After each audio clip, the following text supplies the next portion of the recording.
మాజీ ప్రధాని భారతరత్న అటల్ బిహారీ వాజ్పేయి గారి జయంతిని మరియు అటల్ సుపరిపాలన యాత్ర శత జయంతి ఉత్సవాలను పురస్కరించుకొని పసుపు, కుంకుమ, గంధం, సింధూరం వంటి పూజ ద్రవ్యాలను నీటిలో కలుపుకొని డ్రాయింగ్ చార్ట్ మీద ఆ మహనీయుని చిత్రాన్ని వేసి చిత్ర నివాళులు అర్పించారు.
ఈ చిత్రం వేయడానికి 2 గంటల సమయంలో వేశాను.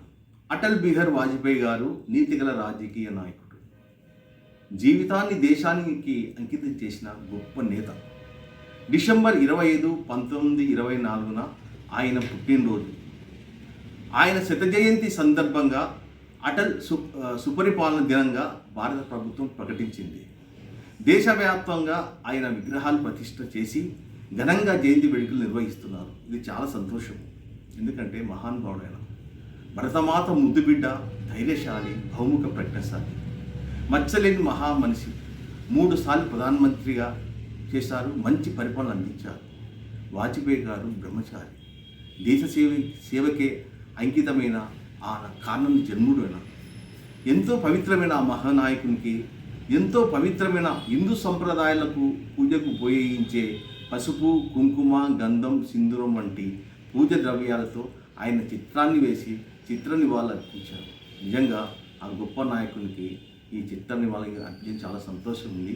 జై వాజ్పేయి, జై జై వాజ్పేయి.